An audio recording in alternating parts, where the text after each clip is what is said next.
Hello guys, welcome to my channel doctor हिंजा महंगी। मेरे चैनल को सब्सक्राइब ज़रूर करें, बेल आइकॉन बटन दबाएं और इन वीडियोस को ज़्यादा से ज़्यादा शेयर करें और लाइक करें, कमेंट करें। आज मैं बात करूंगी डाइजेस्टिव सिस्टम, हमारे डाइजेशन की और डेंटल प्रॉब्लम्स की।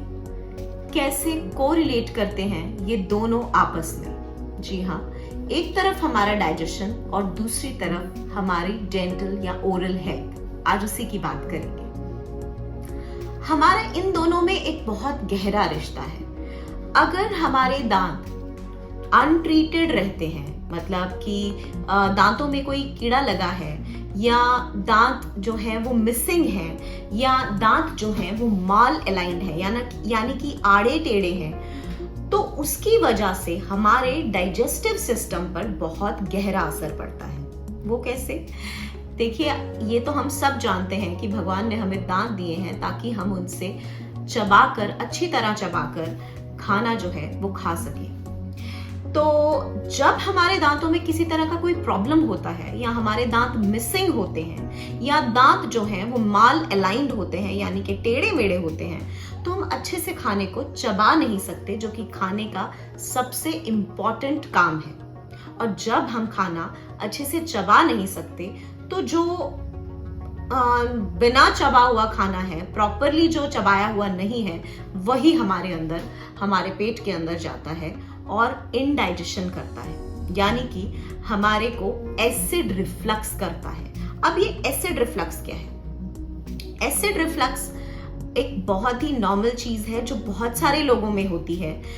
जब खाना जो है वो चबाया हुआ, प्रॉपरली च्यू किया हुआ खाना जब आपके पेट में नहीं जाएगा तो वहां से वो खाना एसिड में तब्दील होगा, आपको एसिड रिफ्लक्स होगा, जो कि एक बर्निंग सेंसेशन है, क्योंकि वही खाना ईसोफेगस यानी कि हमारी फूड पाइप जो है उसमें आ जाएगा, नीचे जाने की बजाय वो ऊपर आएगा और वो आपको हार्ट बर्न या एसिडिटी जैसी प्रॉब्लम करेगा, जिसमें कि बहुत सारा एसिड होता है। और यही एसिड जो हमारे टूथ की सबसे स्ट्रॉन्गेस्ट लेयर है, जिसे हम एनामल कहते हैं, जो कि हमारे टूथ को, हमारे टीथ को किसी भी बाहरी नुकसान से बचाते हैं, वही वेयर ऑफ कर देता है ये एसिड, जो एसिड रिफ्लक्स में निकलता है, या आम भाषा में कहूँ तो एसिडिटी में जो एसिड बनता है आपको, वो हमारे दांतों की ऊपरी लेयर, जिसको हम एनामल कहते हैं, उसको वेयर ऑफ कर देता है, उसको खत्म करने की कोशिश करता है, जिससे हमारे दांतों में सेंसिटिविटी आ जाती है